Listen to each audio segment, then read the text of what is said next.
Seja bem-vindo ao Trail Tropical. Nesse podcast, conversamos com pessoas que compõem a cena de corrida de montanha no Brasil, com o objetivo de conhecer os bastidores delas, nos inspirar com suas histórias e aprender com suas experiências para que possamos nos tornar corredores de montanha cada vez melhores, curtindo esse processo cada vez mais. Meu nome é Natan Gossenheimer, eu sou um corredor de montanha da categoria amador esforçado e sou também quiropraxista. Trabalho diariamente na minha clínica ajudando atletas e não atletas a se movimentarem melhor e com menos dor em suas vidas. Esse é mais um episódio do Trail Lab. Aqui, uma vez por mês, eu converso com Alex Tomé, um treinador de grandes nomes da elite do trail nacional, e conversamos sobre atualidades do trail, sobre ciência do treinamento e da prevenção de lesões, respondemos perguntas dos ouvintes e mais alguns rolês aleatórios que curtimos conversar. Então, sem mais delongas, vamos para o episódio de hoje. Estamos de volta, mais um Trail Lab, primeiro Trail Lab de 2026. Seja bem-vindo, é isso, Alex? Grande papai Gossenheimer, já não era sem tempo, né? O pessoal aí tava... só se fala de outra coisa, né? A volta do Trail Lab. O pessoal tava pedindo enlouquecidos, os seguidores preocupados, mas estamos de volta. É isso aí, para alegria de poucos, tristeza de muitos, estamos de volta aí e com uma pauta recheada para começar o ano aí, cheio de assuntos que a gente pelo menos considera interessante. Eu imagino que o pessoal que está ouvindo aí também vai achar pelo menos intrigante, né? Vamos colocar assim. É isso aí. Vamos falar hoje sobre os maiores erros que nós já cometemos na corrida. Então, os maiores erros, o maior erro que eu já cometi, o maior erro que o Alex já cometeu, e falar um pouco sobre os alunos também do Alex, o que ele vê sendo, né, o mais frequente que os alunos acabam errando. Nosso segundo tema aí vai ser sobre como que está sendo, né, para o Alex agora ser treinado pelo Guilherme de Agostini, que está sendo treinado agora para a prova de Lavaredo, que vai ser mais para frente no ano. Vamos falar sobre um estudo que analisa como que a corrida impacta no tratamento de transtornos mentais, então é um assunto bem interessante que a gente achou. E, por último, a pergunta do ouvinte vai ser sobre como treinar quando a gente tem baixa disponibilidade de tempo. Então, no meio de uma rotina corrida, com pouca disponibilidade de tempo para a corrida, como que a gente consegue deixar o treino mais eficiente para aproveitar bem aquele tempo limitado que a gente tem. Então, é mais ou menos isso aí que a gente quer conversar hoje e um pouquinho mais, né, que sempre acaba saindo também. Excelente, mas eu queria trazer mais um assunto aqui, Natan, que é uma coisa que eu fiquei sabendo agora há poucos segundos. Que papai Natan Gossenheimer já foi do coral da igreja, cara. Eu queria trazer esse assunto para a pauta aí também. Não era coral da igreja, era o coral jovem de Gramado, cara. Na minha Entendi. adolescência e juventude, na verdade, acho que eu já tinha quase 20 anos, se não mais. Fiz parte aí do coral jovem de Gramado. Eu curtia bastante, cara. Foi um tempo bom, assim, a gente se divertia muito. Era naquela época que o tempo, né, que a gente vai falar aqui hoje é muito limitado, naquela época sobrava tempo na rotina, né, aí acabava que a gente tinha tempo para fazer esse tipo de coisa também, então me envolvia aí, tinha ensaio toda semana e apresentações aí, se você que está ouvindo a gente já veio passar algum Natal em Gramado, tem uma grande chance de você já ter visto eu cantar no meio do Natal Luz, no meio das apresentações aí também. Então é isso aí, a gente apresentava música tradicional brasileira, mas também a gente cantava no Natal aqui na cidade de Gramado. O mínimo que os milhões de ouvintes aqui esperam é o Natan dando uma palhinha, né? Em algum momento aí, cantando um Ah, pouquinho, cara, acho que é... solar bem não era a minha especialidade. Eu sou bom de cantar em grupo, mas em solo Entendi. aí eu deixo para os outros. Entendi. Vamos convidar um grupo, então, de... Trazer um grupo pro Trail Lab, aí você canta junto, então, pode ser? Fizer um remember com o grupo, se conseguir voltar isso aí a gente pode se apresentar aí de novo. Fechou, talvez. Mas vamos falar de corrida, né, seu Alex? Como é que foi esse final de ano teu aí? Fiquei sabendo que tu tirou um tempinho aí de período sabático no final do ano. Como que foi para ti e agora esse retorno às corridas e aos trabalhos? Ué, então realmente tirei 2 semaninhas de férias, coisa rara na vida do treinador, que o treinador, assim como os outros prestadores de serviço, é isso, né? Se você quiser tirar 2 semanas de férias, você vai ter que trabalhar 2 semanas a mais antes e 2 semanas a mais depois para compensar e conseguir dar conta de tudo. Mas realmente cheguei ao momento que eu senti que precisava bastante disso e até um pouquinho do nosso assunto hoje aqui sobre saúde mental. Vou abordar um pouquinho mais sobre isso ali na frente, mas senti que era um momento realmente necessário. E acho que as pessoas preciso isso de tempos em tempos. E eu, por gostar muito do que faço, eu acabava não tirando férias. Mas nos últimos 2 anos eu tirei alguns dias e me senti muito bem. Floripa é uma cidade muito turística, obviamente, né? Então decidi que ficaria 2 semanas realmente de férias e nem pra praia eu fui, fiquei só dentro do condomínio, porque Floripa é uma ilhazinha que, em condições normais, tem um trânsito absurdo e ninguém se mexe na cidade. No verão, triplica o número de pessoas na cidade. Então você imagina o que vira a cidade. Então eu fiquei praticamente dentro do condomínio, aí saía para treinar, para ir no mercado. E fora isso, fiquei só lendo um pouquinho na piscina, na academia. Então, basicamente, foi para descansar de verdade. Diferente de você, né, que fez mudança aí, como é que foi essa transição da cidade maravilhosa para o sul? Então, eu tive umas férias meio que forçadas aí, né? Fora do trabalho, pelo menos, mas com muito trabalho físico, principalmente, né? De fazer mudança, devolver apartamento, cara, isso é uma função absurda, assim, né? Lá no Rio de Janeiro eu fiz 3 mudanças nesses 6 anos que tava lá, e aí a gente já tinha falado que, pô, esse último apartamento que a gente tava morando seria o último que a gente moraria ali, só que 2 anos depois a gente acabou fazendo uma mudança aí de estado, e precisamos, né, fazer outra mudança, mas enfim, cara, é um negócio muito cansativo. E aí chegamos aqui, estamos de volta ao Rio Grande do Sul agora com a perspectiva de ficar aqui, a princípio ficar aqui por Gramado mesmo. A ideia inicial era talvez ir para Santa Catarina. Acho que a gente tinha até conversado aqui no Trail Lab, não sei, não lembro se ficou público ou se ficou só na nossa conversa de antes de gravar, Yeah. mas a minha ideia inicial era de ir para Garopaba, talvez a região ali de Santa Catarina, mas a princípio a gente vai ficar por aqui mesmo. A gente gostou de ver o bebê, o filho interagindo com os nossos amigos aqui, com nossos compadres, nossos tios, os tios dele, né, nossos irmãos, meus pais, os novos avós, né, e isso foi muito legal e acabou pegando pra gente, assim, aí a ideia agora é ficar aqui por Gramado mesmo, mas a gente ainda não tem casa, né, estamos procurando casa para alugar, então vai ter que ter mais uma mudança aí daqui a alguns dias, mas tirei uns diazinhos, assim, sem trabalho também, ali entre Natal e Ano Novo, muito bom, né, poder passar tempo aqui com a família, descansar, e infelizmente não deu para correr muito, não tanto quanto eu gostaria, mas agora, iniciando o ano, estou conseguindo organizar um pouco melhor aí a minha rotina, e o pai não tá on ainda, mas tá ficando on, então daqui a pouco estamos on de volta. É a famosa rede de apoio, né? Pô, para quem tem criança, assim, deve fazer muita diferença mesmo. E Nossa, total. um detalhe aqui, já que falamos sobre o passado do Natan no coral, eu trabalhei 2 anos fazendo mudança, cara. É muito louco, muito tempo atrás. Caraca, olha aí. Quando eu morava na Austrália, lá eu conheci um cara da República Tcheca, lá que estudava com a Bibi, e aí me convidou para trabalhar, não falava praticamente inglês, né? Então foi uma excelente oportunidade de passar o dia inteiro falando inglês e aprender realmente a língua, né?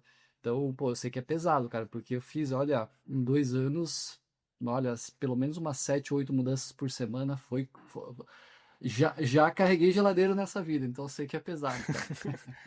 Caraca, não, pior que eu fiquei bem pensando isso, né, cara? A gente tava ali um dia, né, fazendo a mudança, e eu fiquei pensando, os caras que trabalhavam ali, né, no caminhão, cara, que é todo dia, né? Isso é a rotina dos caras, né? O quão cansativo, que treino que os caras fazem todo dia, né, pra essa função, assim, né? Então, realmente é um trabalho que tem muito esforço mesmo, mas por um lado já te prepara ali. Acho que a academia fica meio que obsoleto, assim, né, pro cara que faz isso aí. Mas por outro lado, cara, assim, a gente tinha bastante equipamentos, né? Então, pô, tinha os carrinhos, negócios que ajudava, e você vai pegando o jeito de se desgastar menos. Então, certamente você, na primeira vez, vai se desgastar muito mais do que os caras que estavam ali trabalhando. Porque se não for assim, o cara não aguenta também, né? Então, mas Uhum. realmente é bem desgastante. Então, às vezes a gente chegava, pô, o sofá não cabe no elevador. Porra, cara, sexto andar descer com o sofá pelas escadas. Nossa, Cara, pesado, pesado. Mas parece caraca, um que período muito sinistro. massa. É muito louco isso que eu vou falar, mas eu gostava, cara. Foi um período muito divertido da vida. Não, e é legal também, né? Eu já fiz bastante trabalho de esforço, assim, né? Tanto como garçom, já trabalhei bastante, assim, e é um trabalho que eu também gostava, porque é aquilo, assim, pô, tu trabalhou ali, tu fez aquele esforço, tu chega em casa, tá cansado, aí tu descansa e tu desliga do trabalho, assim, né? Quando no trabalho que a gente tem hoje em dia, às vezes é difícil da gente desligar daquilo, aí a sensação é que a gente tá trabalhando 24 horas por dia, né? Quando antes era aquilo, fica muito delimitado, né, entre o trabalho e quando eu tô em casa descansando, né? Então, por um lado, assim, eu também eu entendo essa tua observação aí, acho que faz É. sentido. Boa, e eu vou te falar, depois a gente vai entrar nesse assunto um pouco mais ali pra frente, eu vou falar um pouquinho exatamente sobre isso, cara, de a gente não desligar e o quanto isso pode ser impactante na saúde mental aí, mas falo isso porque eu senti um pouco disso no final do ano e eu fui ler e estudar sobre o assunto. E é muito legal a gente falar sobre isso porque eu acho que as pessoas às vezes acabam não, meio que é um tabu, né, pô, falar sobre saúde mental e tal, e não é, na minha opinião, depois de ler um pouquinho mais, não é aquela coisa de pô, ou é depressão, às vezes não é tão claro assim, cara, não é depressão. Pô, tem um caminho até a depressão. Às vezes você tá, pô, tá com um desgaste mental que pode ser interrompido ou pensar maneiras de você contornar isso antes de chegar lá no ponto final, né? Então acho que é um negócio bem legal que a gente fale e a corrida tem um papel extremamente importante nesse processo. Boa, vamos falar sobre isso mais pra frente, sim. Mas vamos começar então com o nosso primeiro quadro aí, os maiores erros que já cometemos na corrida. Eu acho que antes da gente falar os nossos, tu podia falar um pouco sobre o que tu mais vê, o que tu vê, né, de mais frequente dos teus alunos cometendo de erros que acabam, às vezes, atrasando o progresso ou aproximando eles de uma lesão. O que tu vê mais acontecendo aí? Boa. Eu até anotei 4 erros aqui quando a gente falou sobre o assunto, porque eu acho que não necessariamente os caras fazem quando estão comigo, mas porque isso são coisas que, como é muito frequente, eu consigo identificar e trazer a informação para o cara para que ele evite esse erro, ou cometeu esse erro e está vindo treinar comigo justamente porque teve algum problema, né? Então eu anotei 4 aqui, tá? O primeiro deles é a questão, e aí o principal, o clássico, é o principal causador de lesão de corredores, que é o que é chamado de overuse, ou seja, o uso excessivo. Ou seja, você treinar demais sem a sua estrutura estar preparada para isso. E isso acontece principalmente em 2 momentos. Pessoas que estão começando a correr, e aí começa a correr, quando você começa a correr, a evolução é muito rápida. Você sai de não conseguir correr 1 quilômetro para correr 2, 3 quilômetros de maneira relativamente rápida. São poucas semanas. E isso empolga muito, né? Pô, vai empolgando, sente que você está melhorando, e o seu corpo já vai mudando, e você já começa a sentir benefício, aquela ideia dos hábitos angulares, então você começa a se alimentar melhor, começa a dormir melhor, começa a se hidratar mais, então tudo isso vai fazendo você se sentir muito bem, e aí você exagera e se machuca.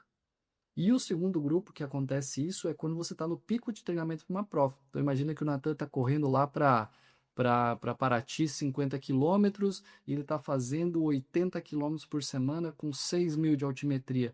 Esse é o momento onde você pode ter treino porque a estrutura já está muito cansada por ser uma frequência de treinos muito alta, né? Então, esse overuse, ou seja, o uso excessivo, é o principal erro e precisa ser realmente muito cuidadoso para que você não tenha lesões em função disso. E é uma linha muito tênue, né? Entre você treinar o suficiente para ter uma adaptação, mas não treinar demais para não ter uma lesão. Então você não pode treinar de Uhum. menos, porque isso não vai te melhorar, mas também não pode treinar demais, porque isso vai causar alguma lesão. Então é um erro bem comum mesmo, o principal causador de lesão e que as pessoas cometem bastante. Uma coisa que eu vejo bem frequente nos meus pacientes que chegam com algo parecido com uma lesão de overuse, assim, é muito, não tanto pelo o volume que eles estão colocando, mas sim por quase todos os estímulos serem muito parecidos. E quando a gente está começando, isso é muito comum, né? O cara ele quer correr e em todos os treinos ele quer tentar bater o RP. E aí ele vai fazer, digamos que o cara às vezes treinando, comparando com talvez a maioria dos ouvintes, vai ser um volume baixo, né? Digamos que o cara treina ali 3 vezes na semana, só que nessas 3 vezes ele corre no mesmo circuito, isso é o mesmo tipo de estímulo que está sendo ali nas articulações e nos músculos, e ele corre na mesma velocidade, muito parecido. Ele quer baixar 5 segundos em cada um dos treinos. Ele está sempre dando o mesmo tipo de estímulo fisiológico ali, e aí isso é muito mais fácil de se aproximar de um overuse do que se ele fizesse, às vezes, o mesmo volume, só que um treino ele fizesse com altimetria, ele fizesse num terreno diferente, outro na trilha, assim. Então isso varia também, né? Eu acho que essa variação dos estímulos, da maneira, da forma do estímulo, é uma coisa que acaba deixando ele mais longe de um overuse também, né? Só que quando o cara tá no começo, ele quer sempre progredir, né? Ele quer sempre ver o progresso acontecendo ali em cada um dos treinos, né? Acho que isso é uma métrica de vaidade que acaba aproximando de uma lesão também, né?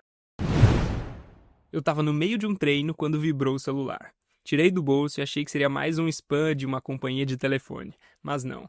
Era a Carolina, uma ultramaratonista braba e aluna minha do Corredor Sem Dor, que não estava conseguindo correr direito há mais de 6 meses por causa de uma dor no joelho. Ela já tinha tentado de tudo e nada resolvia. Fazia menos de um mês que ela tinha entrado no meu programa e na mensagem dela dizia o seguinte: dor praticamente zerada. Algumas semanas depois, ela me manda outra mensagem. Completamente zerada, voltei a correr sem dor. Isso tudo foi em poucas semanas, só aplicando o passo a passo do método. Receber esse tipo de mensagem me deixa muito feliz. Poder ajudar quem gosta de correr a continuar fazendo o que ama de forma leve e livre das dores é muito gratificante. Não foi só ela, né? Já são dezenas de corredores que me mandam relatos parecidos com esse. Toda semana, inclusive, eu compartilho vários deles no nosso Instagram. Se você também está cansado de treinar com dor, de perder prova ou ter que parar de correr toda hora, aperta no link que está na descrição desse episódio. Eu gravei um vídeo rápido mostrando como funciona o método e como você pode começar hoje mesmo. Ah, e detalhe, tá com um valor promocional lá, mas é por tempo limitado. Então aproveita enquanto ainda está disponível. É. E nós na trilha, né, e eu concordo completamente com o que você falou aqui. E às vezes eu vejo até alguns atletas, porque o cara faz lá, sei lá, faz 10 quilômetros em 50 minutos. Esse é o melhor tempo dele. E aí fala, não, vamos fazer uma regenerativa 5:30. Cara, se você faz 10 quilômetros em 50 minutos, o seu regenerativo não é 5:30. Não é mesmo. Só para dar uma referência aqui, eu recentemente fiz a melhor maratona da história do Alex Tomé, com pace de 4:20, meia maratona, né? Melhor 21 quilômetros. Eu faço meus treinos de rodagem a 6, 5:50, minha frequência cardíaca está lá em 128, 130, e às vezes eu vejo as pessoas fazendo, tô saindo para rodar, fazer regenerativo, frequência cardíaca 160, 165. Cara, não é um treino leve. Para ser um treino leve, a frequência cardíaca é baixa, realmente é muito longe. Imagina, os quenianos lá fazem 2 minutos acima do ritmo de maratona. Então, é um negócio bem. É realmente uma métrica de vaidade, né? É um treino chato de fazer, a depender da pessoa. Eu gosto, porque é extremamente confortável, é muito de boa, só que tem que ter paciência, né? Um treino de muito cuidado. Nós, como corredores de trilha, a gente tem uma vantagem nesse caso do overuse, que é. Imagina que você corre asfalto. Se você vai correr asfalto, a mecânica é sempre a mesma, onde bate o pé no chão é sempre o mesmo lugar, o músculo que usa é sempre o mesmo, então você tende a desgastar muito mais essa estrutura. Quando a gente vai para uma trilha, por exemplo, você vai ficar uma parte do tempo subindo, uma parte do tempo descendo, uma parte do tempo no plano. Esse plano pode ter raiz, pode ter buraco, pode ter folha, então você tem que ir mudando a mecânica. Isso vai dando uma rotação da sua mecânica naquela atividade. Então você vai distribuir mais a carga em musculaturas diferentes, em partes diferentes mesmo. Então isso faz com que o seu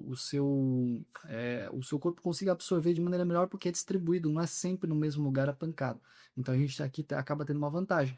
Quem tiver a opção, às vezes colocar mais terreno macio, pô, eu não posso ir para trilha durante a semana, mas às vezes tem um parque que tem terra, tem uma areia que você pode correr, uma areia dura. Então, fazer essa distribuição é bem interessante para diluir essa carga de treino, né, na estrutura. Boa. Eu vou pro segundo aqui, Nathan. Posso seguir? Vai lá, segue. Qual que é o próximo erro aí? Boa. Esse aqui é clássico demais, que é o não fortalecimento. Cara, fortalecimento é inegociável. Hoje a gente não pode mais negociar. Pode falar assim, Alex, mas está falando que o pessoal do alto rendimento quer render bem. Fortalecimento, o treino de força não é negociável. Beleza, não é negociável.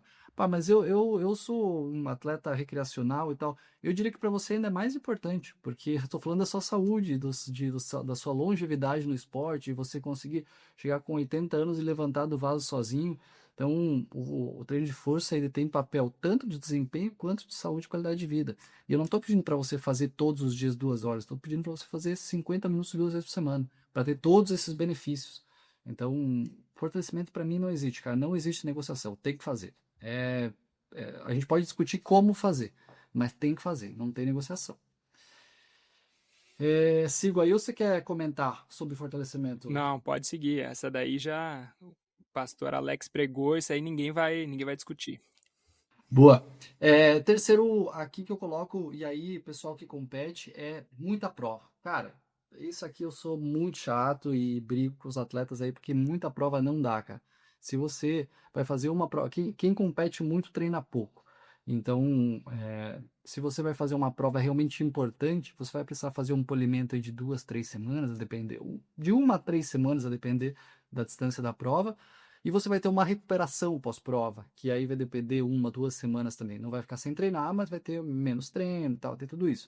Então a gente está falando aí de 3, 4, 5 semanas em função de uma prova. Claro, pô, Alex, mas eu faço provas de 5 quilômetros. Tudo bem. Aí você pode fazer mais provas, porque a carga é baixa. Mas a maioria de nós aqui não faz prova de 5 quilômetros, é 21, 40. E aí, às vezes, eu falo 21 quilômetros, uma pessoa que fica 6 horas numa prova de 21. Cara, você tem que ter um polimento grande, tem que ter uma recuperação grande. Então, fazer muita prova vai fazer com que você não desempenhe bem. Isso é um fato. Quem compete muito. Aí você fala assim, pô, mas o pessoal da Elite ali, cara, Elite é diferente. Elite recupera mais rápido, Elite mentalmente recupera mais rápido também, Elite tá mais disposta a sofrer. Foi 2024, eu fiz 2 provas em 2 finais de semana seguidos. E era meio que um projeto, né? Fazer as duas e tal. Eu cheguei no pra largar na segunda semana e já falei assim, cara, não tô mais afim de fazer força. Pô, me desgastei tanto semana passada, o corpo tava bem, mas mentalmente falei, cara, não Uhum. tô mais afim de sofrer. Então, olha só, às vezes a gente vê pessoas da elite fazendo várias provas no ano e você pensa assim, nossa, olha esse cara sempre faz prova, tá sempre lá na frente e tal. É diferente, elite é diferente. Nós, como meros mortais aqui, eu sugiro sempre para meus atletas que é no máximo 6 provas, sendo 2 importantes de verdade, 2 médias e 2 irrelevantes. Mais do que isso eu acho exagero.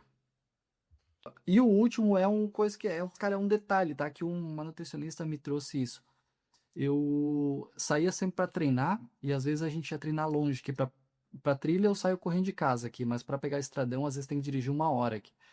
E a gente saía, ia para esse treino de estradão, chegava lá e não levava nada de pós. Então fazia um treino lá de 3, 4 horas, 30 quilômetros, e aí demorava 1 hora e meia para chegar em casa, para daí sim comer um pós-treino ali, alguma coisa, sabendo que no outro dia tinha outro treino longo. Então, pô, ela me trouxe isso com muita ênfase. Assim, Alex, você precisa recuperar mais rápido. Para recuperar mais rápido, você precisa comer logo depois do seu treino. Não deixa essa 1 hora e meia sem suplementar. Pô, mas eu não pode comer lá porque eu gosto eu sou mais de comer do que de suplementar, porque eu almoço em casa, faço também refeição em casa, né? Pô, mas eu até chegar em casa, até eu comer e tal, cara, leva um suplemento, leva um whey, leva um carboidrato, tem que fazer essa reposição lá porque vai acelerar demais o seu, a sua recuperação. E aí eu percebi que tem muita gente que faz isso, que acaba levando o suplemento intra-treino, né? Consome lá o gel, tudo que tem que comer durante o treino, mas acaba não levando para o pós. E aí fica um detalhe de, putz, esqueci de tomar, pô, demorou demais. Aí no dia seguinte está cansado, demora, dor muscular. Se às vezes levar ali no pós, converse com o nutricionista aí, porque às vezes pode acabar resolvendo um problema de cansaço, de fadiga. Seria basicamente isso, Natan, os 4 erros aqui. Cara, eu acho que esse último que tu falou é bem importante, não só quando que a gente toma, né? Não só esse intervalo entre o final do treino e o tempo que tu vai demorar para tomar, mas também por quanto tempo tu continua depois repondo esse estoque de glicogênio, né, com carboidrato que tu perdeu durante o treino, principalmente um treino mais difícil ou até uma prova. Saiu um estudo ano passado que eles fizeram foi um estudo que eles fizeram com uma pessoa só, assim, não um estudo de caso, mas enfim, na verdade não foi só com uma pessoa, mas um deles, ele era mais conhecido, é um corredor que é mais famoso, corredor da elite, se eu não me engano é Nova Zelândia ele, e aí avaliaram quanto tempo, depois de uma prova de 100 milhas, o corpo dele demorou para conseguir repor o estoque de glicogênio que ele perdeu, né, durante aquilo ali. E a gente sabe que isso está muito associado a essa dor tardia. Então, muito da nossa dor tardia a gente tem porque o nosso corpo perdeu muito glicogênio e aí acaba que tem mais desgaste muscular também. E aí eles avaliaram que demorou mais de uma semana para o corpo conseguir repor aquele estoque. Então, assim, às vezes a gente acha que, pá, depois de uma prova ali é só a primeira refeição que conta, eu vou comer mais carboidrato, proteína de novo e tá tudo bem. Só que, na verdade, cara, se tu fez um estímulo realmente muito grande, né, nesse caso dele foi 100 milhas, o teu corpo pode demorar até 7 dias para repor. Então, assim, é muito importante que tu depois, nos dias seguintes, continue também tendo uma ingesta, né, principalmente de carboidrato mais do que tu teria normalmente para conseguir repor isso, e isso está muito associado também a menos dor muscular tardia, né, que é aquela dorzinha que a gente fica depois, e eu achei bem interessante esse estudo, assim, porque às vezes a gente não pensa nisso, né, aquela primeira refeição só que a gente faz e depois a gente acha que tá tudo bem, agora o meu corpo vai recuperar, mas pelo menos comigo eu sinto que isso faz muita diferença, assim, se eu como logo depois, ou se eu como bastante carboidrato, se eu faço uma refeição bem balanceada e com bastante calorias, assim, logo depois das provas, depois das corridas, eu sinto que no dia seguinte eu tô bem melhor em comparação com se eu não tivesse feito essa refeição pós ali, né? E esse estudo, né, falou que talvez prolongar isso por mais dias depois do estímulo, né, mais forte, talvez faça mais sentido também para a gente acelerar a recuperação, né? Não, com certeza. A gente sabe, você falou uma coisa que é muito real. A gente sabe que quanto maior o seu consumo de carboidrato, menor seu desgaste muscular numa prova. Então, talvez você pode até que, eu vou colocar aqui entre muitas aspas, né, começar a recuperação ainda dentro da prova. Então, consumir mais carboidrato dentro da prova vai fazer com que você tenha uma recuperação mais rápida também ali na frente. Mas aqui eu acho que vale até, às vezes, chamar uma nutricionista para falar sobre isso, porque vai saber melhor. Óbvio que eu leio sobre o assunto e tal, mas aí é um assunto que eu não, legalmente não posso entrar muito também.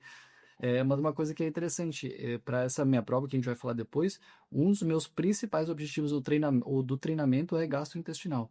É eu aumentar o meu consumo de carboidrato, porque se eu, observando, nossa, eu como bastante, só que quando eu começo a colocar na ponta do papel, ali da ponta do lápis mesmo, cara, é pouco. Não é o Uhum. suficiente para uma prova tão longa. E eu começo depois de 6, 7, 8 horas, eu começo a ter dificuldade em comer. E aí meu desempenho começa a baixar muito a partir dessas provas, a partir desse tempo, né? É por isso que eu faço provas até de 50k, porque depois fica muito difícil continuar comendo. Então é isso, eu acho que tudo é treinável, né? Tudo faz parte da Com estratégia. certeza. A gente geralmente olha só o treino, né? A corrida, o treino e tal. Só que, pô, o sono, a alimentação, a suplementação, tudo isso acaba sendo extremamente importante também. Com certeza, e o Trail Lab aí está aberto para negociações com marcas de suplemento, principalmente relacionadas à corrida e gels aí, então, né, para a gente conseguir aumentar a nossa ingestão de carboidrato, seria muito interessante ter parcerias aí também, né, com marcas que queiram apoiar o nosso Trail Lab. Não, não gastamos pouco em carboidrato, né? Não, não. É uma porcentagem considerável aí da receita da casa. Isso, Alex, aí chegou a nossa hora, então, né, de falar sobre os nossos maiores erros aí na corrida. Eu posso começar, se estiver tudo bem aí por ti. Ah, cara, eu não vou aceitar então. Pode começar. Eu acho que eu nunca contei da minha história o meu histórico, talvez, com a corrida aqui no Trail Lab, né? Eu falo bastante sobre os convidados, né? A gente escuta a história dos convidados, mas a minha eu acabei nunca contando. Mas basicamente, de forma resumida, meu pai sempre correu, assim, desde que, né, eu me conheço por gente, o meu pai corre, mas ele nunca foi de fazer provas, de competir, só daquilo, de ter o hábito de correr 3, 4, 5 vezes na semana ali.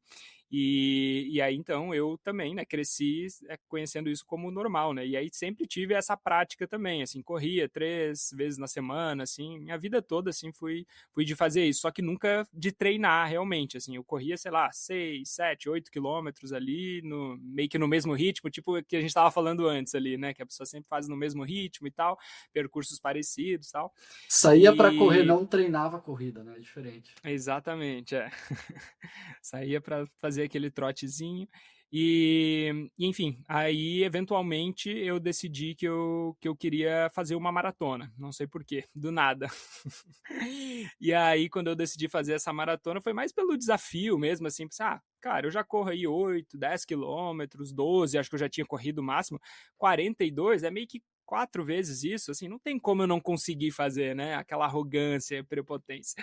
Mas, e aí foi isso, assim, me inscrevi na Maratona do Rio e treinei, assim, treinei entre muitas aspas, assim, o treino mais longo que eu fiz para essa maratona foi de 21 quilômetros, então foi metade do trajeto, uma vez eu fiz 21 quilômetros, e foi isso aí, o resto era só isso, 10, 12 quilômetros, correndo ali 2, 3 vezes na semana, e assim, quebrei lindamente, assim, né? Eu fiz no Rio, tava um dia muito quente, assim, muito calor mesmo, não tinha nada de eletrólitos, né? A organização tinha falado que ia ter Gatorade, assim, aí eu acabei não levando nada de sal, não tinha nada de eletrólitos, a única coisa que deram era uma paçoca no quilômetro 40, quase, da prova. E aí, assim, quebrei muito lindamente depois do quilômetro 30, me arrastei pela orla do Rio de Janeiro, na verdade, e consegui terminar a prova. Mas, assim, aí demorei uma semana para recuperar depois. Mas, assim, foi um sofrimento absurdo que poderia ter sido evitado se eu tivesse feito enfim, se tivesse feito qualquer coisa, na verdade, né? Porque eu não fiz nada, eu só tava treinando ali e continuei. Tava treinando, não, tava correndo e decidi fazer aquela prova, né? Então, assim, o meu erro, na verdade, foram vários, né? Então, tudo isso que eu falei foi um erro, na verdade. Mas, enfim, depois daquilo ali eu fiquei quebrado, machuquei o joelho, tive que fazer uma ressonância para ver o que estava acontecendo, porque eu não conseguia mais correr 2 quilômetros sem sentir o joelho, aí tive que fazer um tempão para conseguir recuperar. E aí, depois disso que eu comecei a realmente treinar de fato, me inscrevi para uma meia maratona, e aí consegui treinar certinho, fiz essa meia maratona aí, que inclusive é o meu RP da maratona, na meia maratona até hoje. Mas tudo isso começou com essa maratona aí na Maratona do Rio, que foi E você coberta conseguiu de erros. correr o percurso inteiro ou foi alternando corrida e caminhada?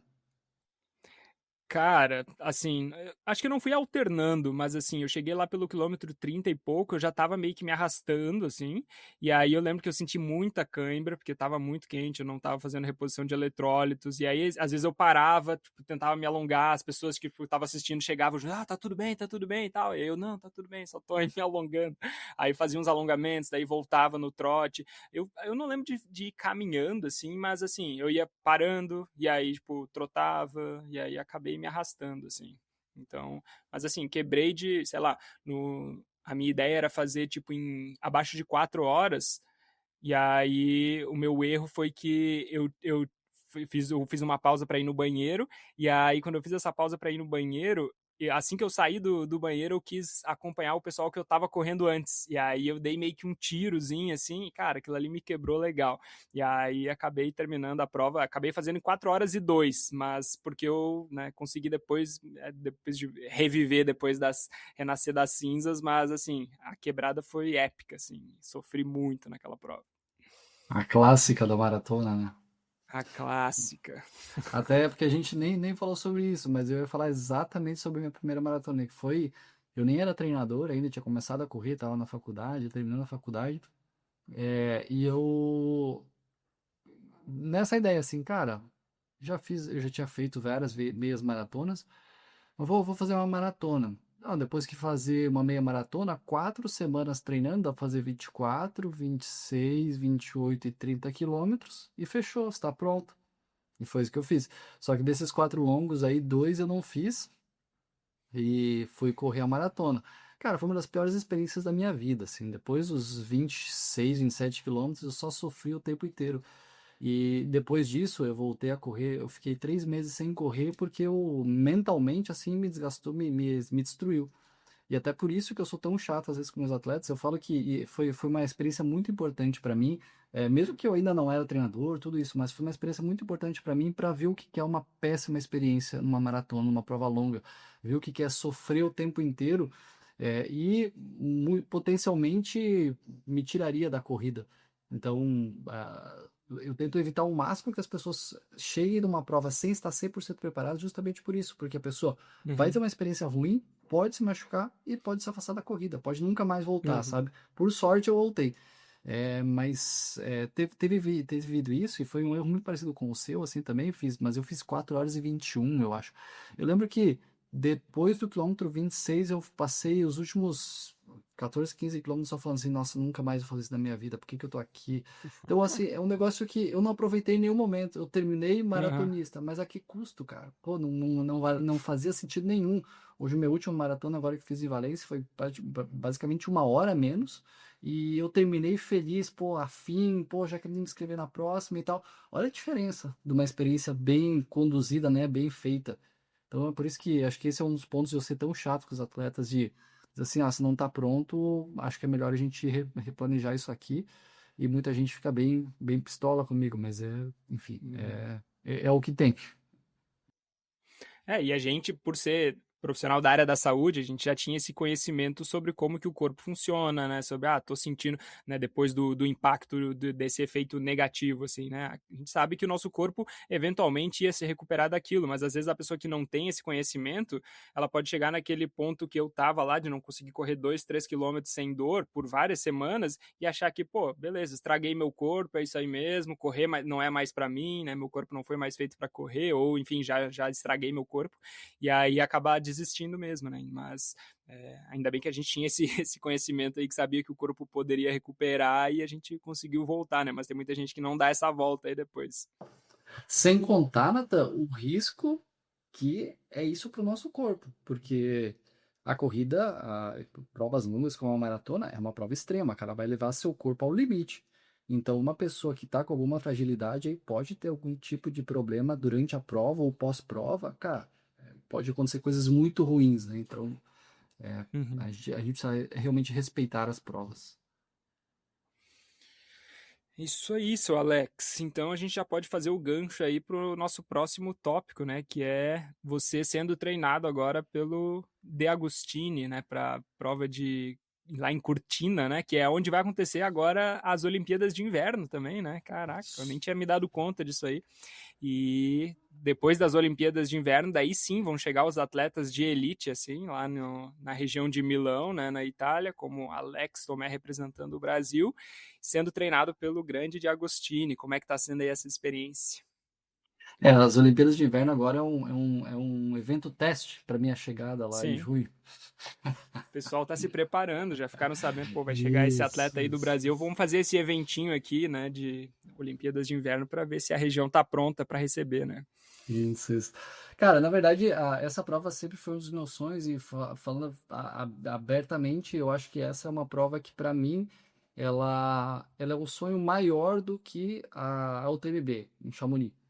Eu acho que as duas estão no mesmo nível, assim, sabe? Mas eu sempre tive muita vontade de conhecer ali as Dolomitas, porque, sei, eu fui para Itália algumas vezes, eu até falando aqui de primeira mão, sou cidadão italiano agora, então acho que tem uma Caraca. relação ali agora também. Mas de qualquer maneira, é uma prova que, se você vai ver as imagens, os vídeos, cara, é um lugar assim, surreal de bonito. Então, não sei você, mas eu penso que eu vou tentar correr as provas em locais muito bonitos. Então, por isso que fui pro Ushuaia, enfim, são lugares que eu curto demais, que eu vejo e cara, eu quero passar correndo por esse lugar, tá muitas horas nesse lugar. E as Dolomitas sempre foi isso. A gente aplicou pô, no ano passado ali por um grupo, então a gente colocou dois grupos e falou assim: a gente só vai se os dois grupos forem sorteados. E os dois foram sorteados. Eu falei, porra, então agora a gente tem que ir, né? Então já estava na ideia de fazer uma transição aí em dezembro, tá? E começar a treinar agora em janeiro para essa prova. E aí o Guilherme, a gente tem um contato muito próximo, né? E ali na comunidade dele de 2026, ele resolveu fazer uma coisa diferente, que é pegar quatro atletas de modalidades diferentes. Vai ter eu de ultramaratona, vai ter um de triatlon, vai ter um de prova de corrida, de rua um pouco mais curta, enfim, tem quatro atletas ali. E ele formou uma equipe. Ele de treinador de corrida, vai ter o Marcelo, que é o treinador de força, e vai ter o Murilo Dátilo de nutricionista. Vai pegar esses três caras e eles vão fazer o treinamento e vão expor para o pessoal da comunidade como estudo de caso. Então, basicamente, eu vou estar exposto a isso. Ele vai prescrever os treinos, eu vou executar e a gente vai lá na comunidade, que se não me engano são cento e poucos treinadores, alguma coisa assim, para a gente abrir o treinamento e discutir, mostrando na prática como ele faz e mostrando na prática os problemas dos atletas no meio do percurso, enfim, para depois ver os resultados lá na frente. Então, a gente não começou ainda, começa semana que vem, mas estou bem empolgado. Eu tive na minha vida três treinadores até hoje. É uma coisa muito diferente, porque eu gosto de estudar, ir lá, aplicar, ver como eu me sinto. É muito difícil abrir mão desse controle, que é o meu treinamento, mas estou bem empolgado porque, cara, o Guilherme é uma pessoa que confio absurdamente, provavelmente o cara que mais entende de treinamento no Brasil, então estou bem confiante para que eu vá fazer uma excelente prova e até ele comentou comigo, olha, você vai treinar do jeito que você nunca treinou na vida. E acho que isso vai ser muito importante, se vai me tirar uma zona de conforto.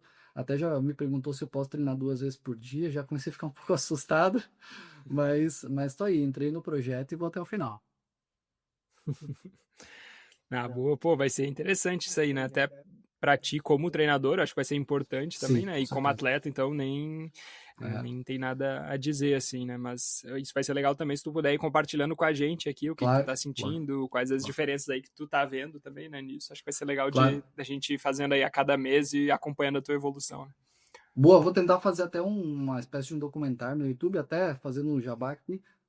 Comecei a gravar alguns vídeos para o YouTube, o pessoal pode dar uma olhadinha lá, tá como AT Running, de Alex Tomé Running. Pô, tem vários vídeos lá sobre meia maratona, maratona, treinos intervalados, que tem bastante conteúdo legal ali. Estou pensando em fazer uma espécie de um documentário, uma vez por mês, sei lá, postando alguma coisa nesse sentido, mas eu vou trazendo para nós aqui. Vai ser minha corrida mais longa até hoje. Já fiz uma de 76 na Patagônia, fiz agora em Floripa 77. Essa é 80, só que ela é com 4.800 de altimetria. As outras que eu fiz era bem menos. Na Patagônia era 2.500, eu acho. Então vai ser um desafio bem para mim é uma prova realmente muito impactante. Então vai ser bem massa. E você aí, É uma prova quais são que os planos? Ah, É, desculpa.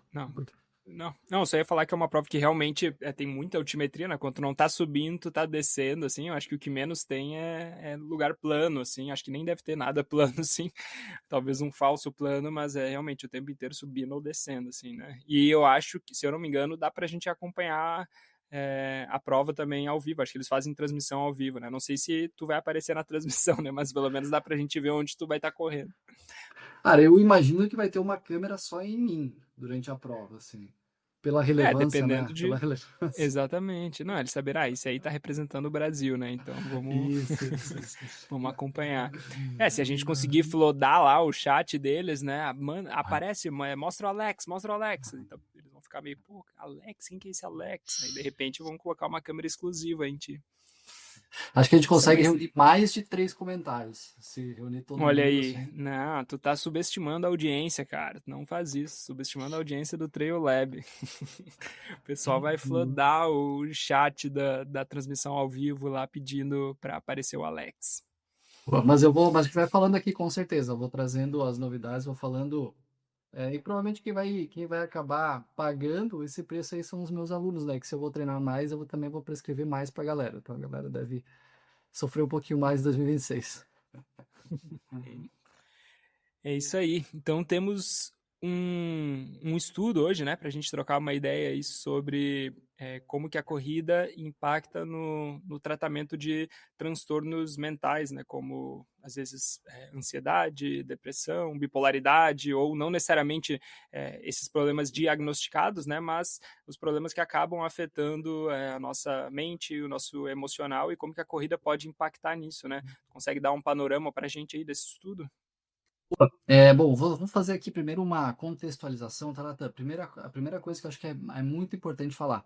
Eu estou longe de ser um profissional dessa área. Isso é uma área de psicologia, de psiquiatria, que é diferente da minha. E eu comecei a estudar e ler um pouquinho mais sobre isso, justamente por isso, porque a gente conversou ali no começo do podcast. Final do ano eu senti que eu estava tendo um desgaste mental muito grande. Eu gosto muito do que eu faço. Eu estava chegando, sentando para trabalhar e eu não estava ficando afim. Eu estava começando a sentir que a minha cabeça não estava funcionando muito bem, eu não estava conseguindo focar. Chegou até um dia de eu sentar e olhar para minha mão estava tremendo. Então, eu fiquei assim, cara, isso não faz sentido para mim, porque eu gosto muito do que eu faço. É o meu trabalho, eu realmente amo o meu trabalho. Só que aí eu comecei a ler e estudar sobre isso e eu vi que, na verdade, o que mais se aproximava do que eu estava sentindo era uma espécie de um burnout. Só que a gente pensa sempre um burnout com uma parte final, né? Putz, já deu, pô, deu piripaque, o cara já não consegue mais fazer nada. Só que eu comecei a ver que, na verdade, esse ponto final, ele, como eu falei, é só o final. Mas até lá tem um caminho muito grande que a gente vai vendo. Cara, olha, o desgaste mental está muito grande, você está num caminho para isso. E quem consegue identificar isso, às vezes consegue reverter e fazer alguma outra coisa. Felizmente, para mim, eu estava chegando próximo das férias. Então, casou muito bem para eu dizer, não, realmente eu vou tirar férias. Então, foi uma coisa muito importante. Só que o que foi muito interessante ler é que o burnout, ele não está relacionado com você gostar ou não do seu trabalho. Ele está relacionado com algo crônico. E eu, como treinador, eu estou muito à disposição dos meus atletas. Então, eu acordo antes, né? Antes, lá no final do ano, a primeira coisa que eu fazia, eu acordava, abria o olho, pegava o celular para ver se alguém tinha mandado mensagem. E assim eu ia até a hora de dormir. Então, na verdade, eu estava cronicamente em exposição, praticamente aí, colocar 16 horas por dia, porque 8 horas eu dormia. Eu dormia bem. Inclusive, no final do ano, eu comecei a ter dificuldade para dormir, que é uma coisa que eu durmo super bem. Então, pô, comecei a entender, tá, existe um cenário onde eu posso estar incluído nisso, porque não é sobre não gostar, é sobre você estar nessa exposição crônica. Beleza, o que que eu posso fazer para melhorar isso? Eu já comecei há um tempo atrás a fazer algumas coisas, por exemplo, no final de semana eu já não trabalho mais, comecei a desligar o celular depois das 8, não olhava mais, e agora eu comecei a dar uns limites ainda mais determinados. Eu troquei, agora meu celular pessoal é um, meu celular profissional é outro, então são coisas diferentes. Então o celular profissional eu vou fazer igual todo mundo, vou trabalhar de tal hora, depois disso eu não trabalho mais.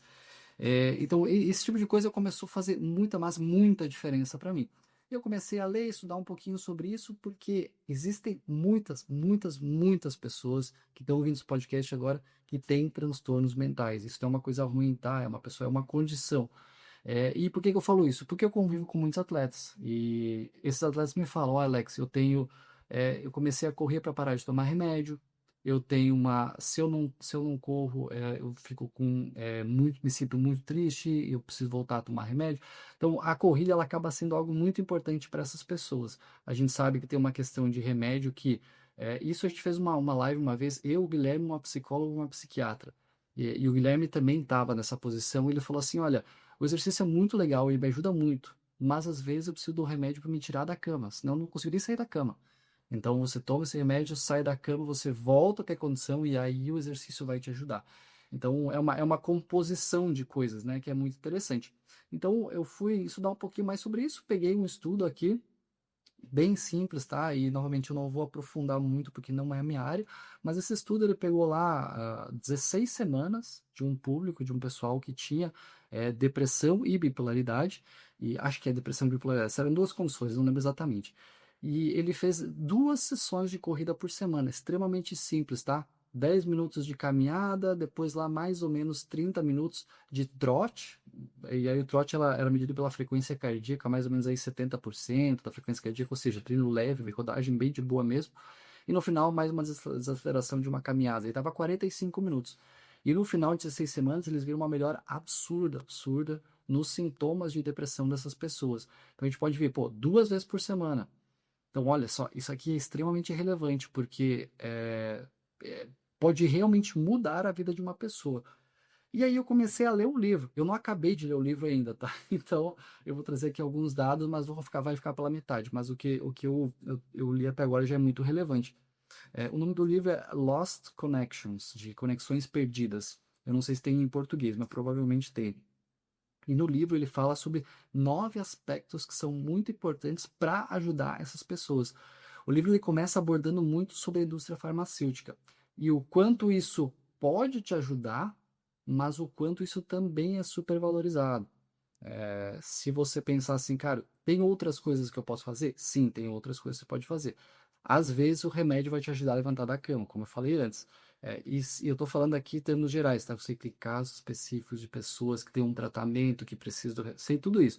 Estou falando em casos gerais, os remédios às vezes são menos relevantes do que outras coisas. E até no livro ele fala de uma escala que, se não me engano, é de 0 a 100 e que você vai pontuando a depender do que você faz no seu dia a dia. Por exemplo, dormir bem aumenta 6 pontos nessa escala. Então, quanto maior a sua pontuação, mais longe você está da depressão. E o dormir bem aumentava 6 pontos. O tomar remédio aumentava 2 pontos. Então, olha só, dormir bem muitas vezes pode ter um impacto maior do que remédio. Isso foi mostrado em pesquisa, não é chute, é opinião, é pesquisa. Então, olha só que interessante. E daí no livro ele cita 9 coisas. Eu não li as 9 ainda, porque ele pega cada uma delas e amplia, faz capítulos longos, né? E eu quero trazer as que eu li até agora, porque eu acho que é bem interessante. E quando eu coloco isso na minha vida, faz muito sentido, muitas delas. A primeira delas, ele fala muito sobre trabalho com propósito, e ele dá lá um exemplo de um cara que que ele misturava tintas. Ele recebia tinta branca, chegava o cliente e falava, eu quero azul. O cara pega o azul e fica ali e mistura e entrega pro cara. Ele ganhava bem, mas ele não tinha propósito nenhum. Então ele deu isso como exemplo.